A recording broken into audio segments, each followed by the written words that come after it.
In 72 hours, Thomas had to choose: save 7 Mexican women and an unborn child, or become a killer again.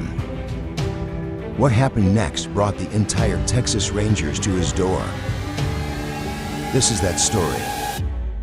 But first, you need to understand what the women were hiding. Because when Sheriff Dalton saw their secret, everything changed. Thomas McBride was a blacksmith who had lost his faith. For 10 years, he had spoken to no one. But when 7 Mexican women collapsed at his gate in a blizzard, one of them bleeding, one of them pregnant, he faced the choice that would either damn his soul or save it. Because the men hunting them were badges, and they were not planning to take prisoners. The knocking started at midnight, not the polite tap of a neighbor. This was raw desperation. The sound of people with nowhere left to run. Thomas froze, hammer suspended mid-strike over the red-hot steel that glowed like a fallen star in his forge. Nobody came to his workshop. Not anymore. Not since he had made it crystal clear that Thomas McBride wanted nothing to do with the world. Beyond his fence line, the knocking came again, weaker this time, as if whoever stood outside was losing strength with each passing second. Then a voice, a woman's voice, speaking Spanish and gasping. Urgent tones that cut through the howling wind. Por favor, ayúdanos, please. His calloused hand moved instinctively to the rifle, mounted above his workbench, its metal cold against his palm. 10 years of solitude had taught him to trust his instincts above all else. And right now, every instinct screamed danger. But it was not the women he should fear. Comment if you would risk everything for strangers. But Thomas made a second choice that was even deadlier. He approached the heavy oak door, each step measured and careful, his boots echoing against the stone floor of his forge. Through the thick wood, he could hear them more clearly now. 7 distinct voices, some crying, some praying in Spanish, all afraid. Thomas pressed his weathered palm against the door, feeling the vibration of their desperation through the wood, like a heartbeat against his skin. 10 years of isolation had nearly made him forget what human need sounded like, what it felt like to be responsible for someone other than himself. The voice came again, closer now, as if the speaker had pressed her face against the rough wood. They are coming. If you do not help us, we will die out here. And when they find our bodies at your gate, you will die too. That sound, hoofbeats in snow, made his blood turn to ice water in his veins. Professional riders, moving fast despite the storm that was turning the Texas plains into a frozen wasteland. 2 hours later, the shooting began. The iron bar securing his door felt heavier than it should have, as if 10 years of rust and fear had fused it to the brackets. When Thomas finally lifted it free, the metal scraped against metal with a sound like a death rattle. But what he saw when that door swung open would haunt him forever. 7 Mexican women stood huddled against his covered porch, their traditional dresses torn and muddied from days of running, some bearing wounds that painted dark crimson stains against the wet fabric. The youngest could not have been more than 17, her dark hair plastered against her skull by the driving snow, clutching a bundle that moved slightly, a baby barely breathing in the bitter cold. But it was the woman who had spoken through the door that commanded his attention like a magnet draws iron. She stood slightly apart from the others, her chin raised despite the exhaustion etched into every line of her face, like words carved in stone. Blood trickled from a cut above her left eye, and her dress was torn at the shoulder. But her gaze held his without flinching, dark eyes blazing with determination that the storm could not extinguish. Around her neck hung something that made Thomas's breath catch in his throat, a simple wooden cross, worn smooth by years of faithful hands, catching the firelight from his forge like a beacon in the darkness. "I am Maria Santos," she said, her English careful but clear, each word chosen with precision. "These are my sisters in Christ. We have been running for 3 days from men who use God's name to justify murder." Thomas opened his mouth to speak, then closed it again. Questions crowded his mind like storm clouds. Where had they come from? Why were they alone? What kind of men were hunting them? But the sight of that cross, so like the one he had once worn proudly beneath his preacher's collar, stopped his words before they could form. What the women revealed will shock you. The pregnant woman, Isabella, collapsed without warning. Her legs simply giving out beneath her like broken branches. Blood pooled beneath her in the pristine snow, dark as sin against the white ground. Maria's eyes filled with tears that froze on her cheeks as she knelt beside her sister. Her hands moving with practiced care. Isabella carries her first child, Maria said, her voice breaking like glass. She should be home, safe in her bed, preparing for new life. Instead, she bleeds in the snow because evil men believe they serve God by destroying innocents. If she dies here, if they all die here, their blood will be on both our hands.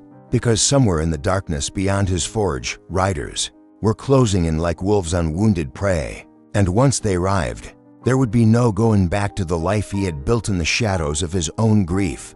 "Come in," Thomas heard himself say, stepping back from the doorway, his voice hoarse from years of speaking only to horses and wind. Quickly, before they see the light, they moved like shadows given substance, filing past him into the warmth of his main room, bringing with them the smell of rain and fear and something else, the faint scent of wood smoke that clung to people who had lost their homes to flames. For 10 years, this space had been his fortress, his refuge from a world that had taken everything he loved and left him with nothing but memories and grief. As Maria helped the pregnant woman onto his rough-hewn couch, its wood worn smooth by years of solitary evenings, Thomas felt memories stirring like disturbed ghosts in an old cemetery. Memories he had spent a decade trying to bury beneath layers of silence and self-imposed exile. 10 years ago, he had been Thomas McBride, preacher and blacksmith, a man who built with his hands during the week and ministered with his heart on Sundays.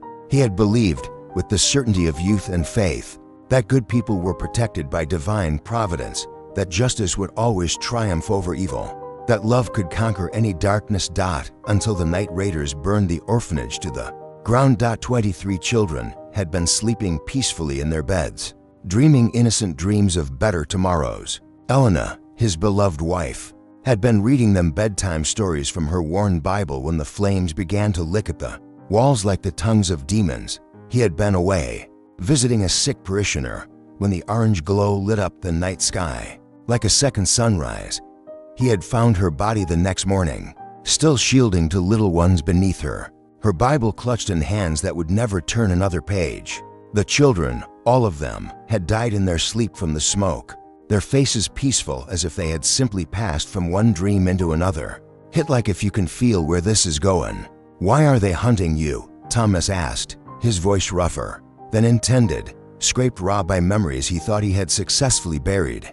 Maria's dark eyes found his across the flickering firelight, and in their depths he saw familiar pain, the unmistakable look of someone who had lost everything and somehow found the strength to live with the weight of that loss.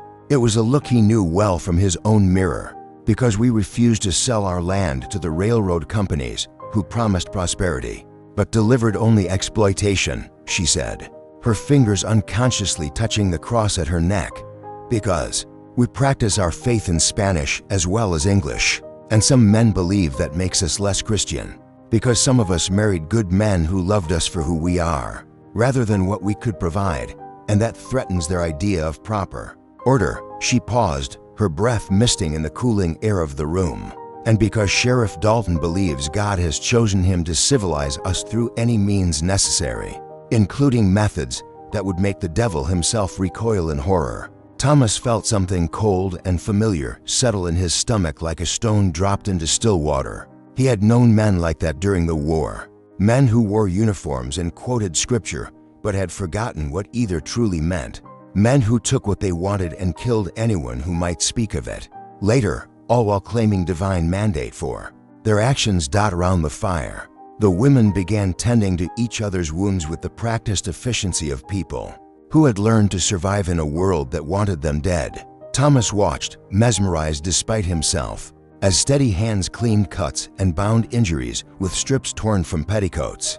He had forgotten how it felt to have life in his home, to hear voices other than his own echoing off the walls. The youngest woman, barely more than a girl with eyes that had seen too much, looked up at him with a gaze that seemed to pierce straight through to his soul. "Sigor," she whispered in accented English, "you were a man of God once. Yes, I can see it in your eyes, the way you look at us." not with lust or greed, but with something that remembers compassion. Thomas's jaw tightened like a vice, muscles clenching against words he did not want to speak. Once, he said finally, before I learned that God does not always protect the innocent, before I discovered that sometimes the wolves wear shepherd's clothing, and the sheep are left to die alone in the darkness. Maria appeared beside him, moving so silently he did not hear her approach. Her presence like a whisper of wind through autumn leaves. Perhaps, she said quietly, her voice soft as prayer, he was preparing you to become the protection. Perhaps, all your suffering, all your loss was not meaningless but preparation for this moment, this choice, this chance to stand between evil and innocence. Before Thomas could respond, before he could process the implications of her words, the pregnant woman, Isabella, reached out and grasped his calloused hand with fingers that trembled like leaves. In a storm. My baby, she whispered, her voice barely audible above the crackling of the fire. She kicks so strong, so determined, like she knows, like she already understands that she must fight to live in this world that wants to destroy her. Before she even draws her first breath, outside, the sound of horses grew louder, their hoof beats like thunder rolling across the frozen plains, voices carried on the wind, harsh and commanding, getting closer with each passing moment like an approaching storm front. Thomas moved to the window, peering through a gap in the shutters at the storm-lashed darkness beyond his property. Through the swirling snow that danced like ghosts in the wind, he could see torch flames dancing like fallen stars, their orange light painting the landscape in shades of hell. How many? He asked, his breath fogging the cold glass. 8, maybe 10, Maria replied, but her voice carried a strange tone that made him turn to study her face. Led by Sheriff Marcus Dalton himself, he carries a Bible in one hand and a whip in the other, and he quotes scripture while he burns homes and destroys families. Then Maria did something no one expected. That was when Thomas noticed something that changed everything. A transformation so complete it was like watching a butterfly emerge from its cocoon. Maria was no longer the desperate refugee who had begged at his door with tears in her eyes. She stood differently now, her spine straight as a sword blade, her shoulders squared like a soldier's, and in her hands was a knife that gleamed with more than just firelight, its edge honed to razor sharpness. The other women had transformed too, like actors dropping their masks at the end of a play. Some clutched weapons they had hidden beneath their torn dresses, knives and small pistols, and even a wicked-looking hatchet. Others positioned themselves with the practiced ease of people who had fought before and expected to fight again. You are not helpless, Thomas said, understanding flooding through him like sunrise breaking over the horizon. We never were, Maria replied, her voice carrying a hardness that matched the steel in her grip. But sometimes it is better to let men think what they wish to think. Sheriff Dalton believes he is hunting frightened women who will cower and beg for mercy. They will never receive. Her smile was sharp as her blade, beautiful and terrible at the same time. He is about to learn otherwise. Ruth, the youngest, moved to the back of the house without being told, her steps silent as a cat's paws on soft earth. They knew what they were doing, had planned for this moment with the precision of a military operation, had chosen this ground, this night, this storm. Thomas realized with dawning amazement that he was not sheltering helpless refugees. He was harboring warriors who had been playing a longer, deadlier game than he had ever imagined.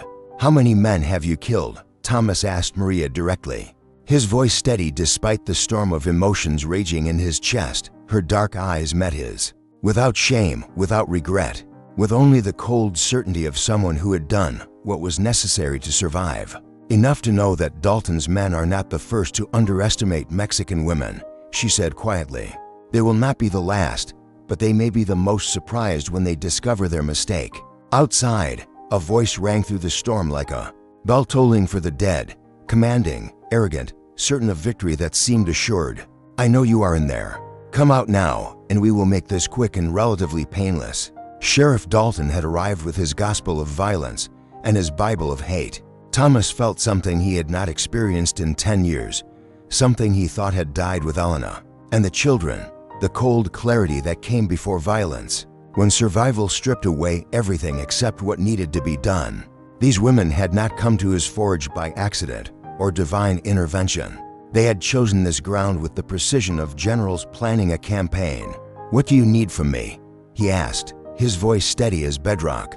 When his men see a white blacksmith fighting alongside Mexican women, they will hesitate for just a moment, Maria explained, her eyes bright with anticipation. That single moment of confusion, that instant of uncertainty, will cost them everything they have and everything they are. Subscribe if you believe broken people can still be heroes. The child's cry changed everything. But then something unexpected happened, something that threatened to derail all their careful planning. Through the storm came a new sound, the cry of a child, thin and desperate, cutting through the wind like a knife through silk. Not Isabella's baby, who slept peacefully in her mother's arms, but another child. Somewhere out in the darkness, among the men who had come to deliver death, one of Dalton's men had brought his own child into this frozen hell. "We cannot use the avalanche strategy," Thomas said quietly, setting down the explosives he had prepared with careful precision. "Not with a child down there. I will not become the kind of man who kills innocents, no matter what the cost. Then we all die." One of the women hissed through clenched teeth, "My daughter's life matters as much as that one. Why should we sacrifice ourselves for the child of our enemies?" Thomas looked at his dusty Bible, sitting on the mantel where it had remained unopened for 10 long years, its leather cover cracked with age and neglect. "Some lines, once crossed, change a man forever," he said, his voice heavy with the weight of hard-earned wisdom. "Tonight, I either step back from the precipice or become something I swore I would never be again. There's another way," Thomas continued, his mind racing through possibilities like water flowing around stones. "Harder, more dangerous, but it keeps everyone breathing, keeps everyone's soul intact." He moved to a cabinet containing items from a different kind of warfare, tools he had hoped never to use again. Caltrops designed to lame horses, tripwires that could break a man's neck in the dark, bear traps that had never seen a bear but had tasted human flesh during those dark years, when violence was the only language anyone understood. 10 years ago, I turned this place into a fortress because I was afraid of dying," he said, his hands moving with remembered precision. "Tonight, we use those defenses to make sure innocents live to see tomorrow's sunrise." The plan was brutal in its simplicity, elegant in its efficiency. Maria and 3 women would create a distraction at the front of the house, making enough noise to draw the assault team into a carefully prepared killing ground. Meanwhile, Thomas and the remaining women would circle around through terrain only he knew, using paths carved by deer and hidden by years of growth, targeting the reserve force and hopefully getting that child to safety before the real violence began. "If this goes wrong," Maria warned, her voice heavy with the weight of consequence, "they will paint us as savage murderers and use our bodies to justify 10 more raids against innocent families. And if we do nothing," Thomas replied, meeting her gaze with steady eyes, "that child dies for its father's crimes, and you all die for the crime of wanting to live free. Sometimes the only choice is between bad and worse, and a man has to decide which kind of evil he can live with." He looked at each woman in turn, seeing in their faces the same determination that had carried them this far. Sometimes the only way to save your soul is to risk losing it. What Thomas forged next became legend. As Maria's team took their positions at the front of the house, moving with the fluid grace of people who had learned to fight or die, Thomas led the others into the storm through his back door. Snow bit at exposed skin like angry wasps, and the wind howled through the trees like the voices of all the unavenged dead. But they moved with purpose born of desperation and hope in equal measure through the swirling darkness. Thomas could see the supply area where voices whispered urgently in the night, and there, beside a military wagon that looked like a hearse in the flickering torchlight, a young woman held a crying child, maybe 3 years old, trying desperately to calm him while chaos prepared to erupt around them. Not a soldier's wife. He could see that at a glance. This woman wore the rough clothes of a camp follower, probably a laundress or cook who had been forced to bring her child on what should have been a simple enforcement mission. Her face was drawn with exhaustion and fear, and she rocked the child with the desperate intensity of someone who knew that death was coming and could do nothing to stop it. Thomas made his choice without hesitation, the same choice he would have made 10 years ago when his heart was whole and his faith intact. Rising from cover, he walked directly toward the wagon with his rifle held low but ready, projecting the calm authority of someone who belonged exactly where he was. "Easy, soldier," he called to the nearest guard, his voice carrying across the wind with practiced confidence. "Sheriff sent me to secure the civilians before we begin the assault." The lie bought him precious seconds, long enough to close the distance while the guard's mind processed the unexpected development. In the darkness and chaos, wearing his dark coat and moving with purpose, he could pass for military at sufficient distance. By the time the guard realized his mistake, Thomas was close enough to strike him across the temple with his rifle butt, dropping the man into the mud without a sound. The woman looked up as Thomas approached, terror bright in her eyes, like stars reflected in dark water. "Please," she whispered, clutching her child closer, "do not hurt my boy. He has done nothing wrong." "I have done nothing wrong. We are just trying to survive." "What is your name?" Thomas asked gently, his voice soft with the compassion he thought he had lost forever. Jenny Morris. "I cook for the men, do their washing. Sheriff Dalton said it would be safe. Said we were just going to arrest some women who had stolen horses. He never said there would be shooting. Never said there would be blood." Thomas felt anger burn in his chest like forged fire, white hot and purifying. Dalton had lied to his own people, turned a cook and her innocent child into unwitting accessories to murder. Even dead, the man was still destroying lives with his casual cruelty. "Jenny, I am going to get you out of here, but I need you to do exactly what I say," Thomas said, his voice carrying the quiet authority of someone accustomed to being obeyed. "Can you do that?" She nodded frantically, clutching her baby closer as if he might disappear if she loosened her grip. "There's going to be more shooting in a few minutes," Thomas continued, his eyes scanning the darkness for movement. "When it starts, you run toward that grove of trees and keep running until you cannot hear the guns anymore. Follow the creek downstream. It leads to a trading post about 5 miles south where good people will help you. Tell them Thomas McBride sent you. Tell them to get word to the federal marshals that Sheriff Dalton was conducting illegal raids against peaceful families. Tell them the truth about what happened here tonight." "What about you?" she asked, her voice small and frightened. Before Thomas could answer, the remaining guards spotted him moving in the darkness. One shouted a warning while another raised his rifle, the metal glinting dully in the torchlight. But the Mexican women Thomas had left in position were already moving, emerging from the darkness like vengeful spirits with steel in their hands and justice in their hearts. What followed was not a battle in any traditional sense. It was justice delivered with precision and mercy, violence applied with surgical care to remove a cancer that had been growing in the darkness for too long. The fight was brief but decisive, over almost before it began. These soldiers had expected to face frightened refugees who would beg for mercy. Instead, they found themselves confronting experienced warriors who had been planning their revenge for days, who knew every inch of the ground and every weakness of their enemies. Within minutes, the supply area was secure, and Jenny Morris was running into the night with her child, disappearing into the safety of the storm, like a prayer answered by forces beyond human understanding. But their victory came with a price that none of them had anticipated.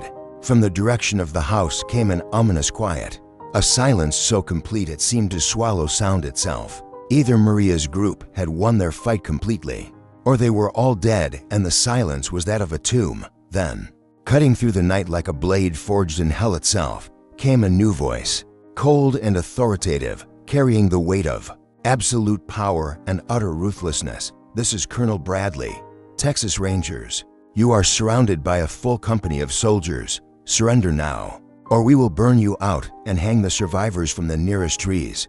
Thomas felt his blood turn to ice water in his veins. Dalton had not been the real leader after all, merely a pawn in a larger game.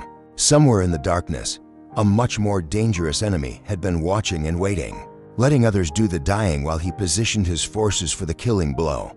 But Then, rising above the wind like a battle cry from the ancient world, came Maria's voice, clear and defiant as a church bell calling the faithful to war. "That we have your son, Colonel, and we have the truth about Peaceful Valley."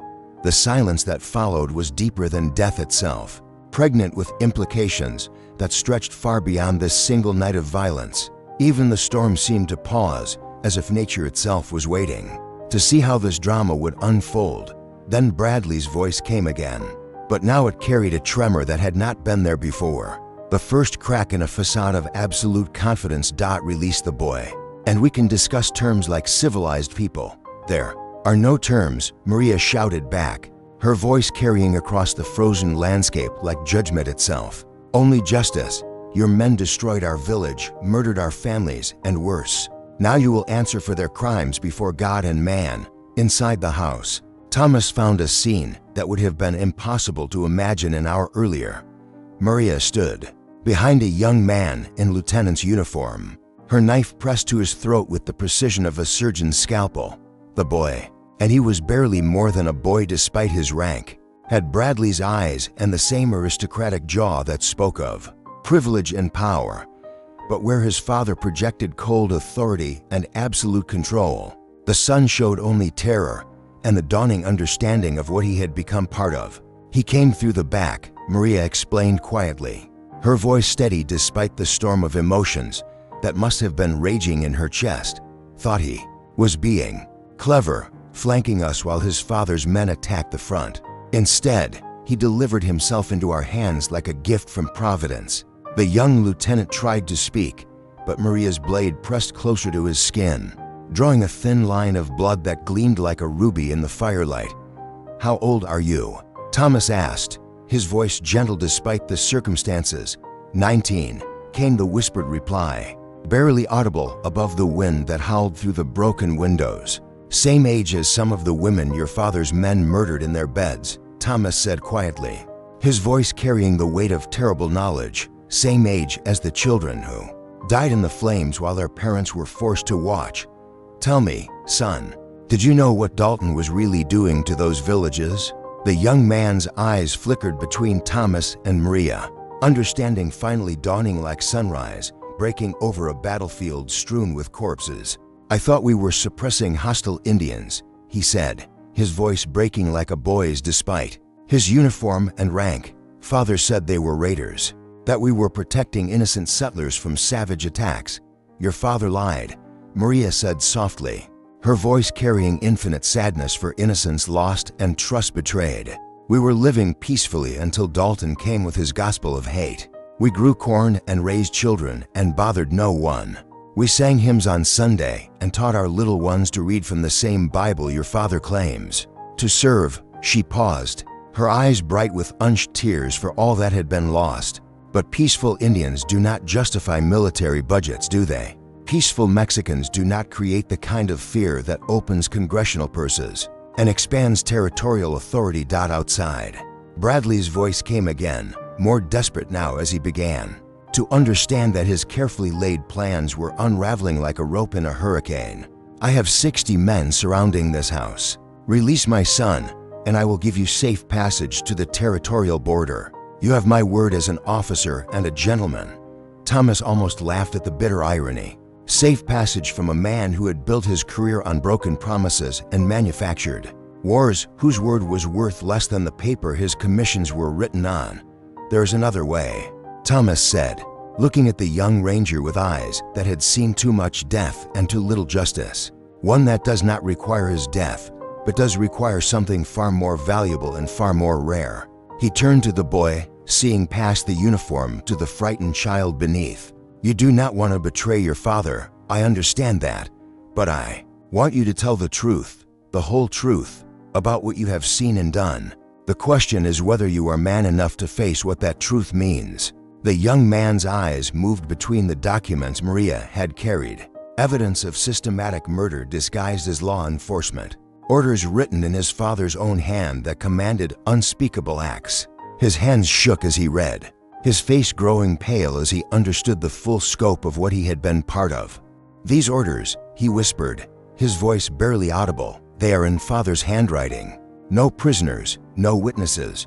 Burn everything that might shelter enemies of progress. Thomas walked to his mantel and picked up his dusty Bible, its leather cover warm beneath his fingers. For the first time in 10 years, he opened it to a page he knew by heart, words that had once sustained him through the darkest nights of his life.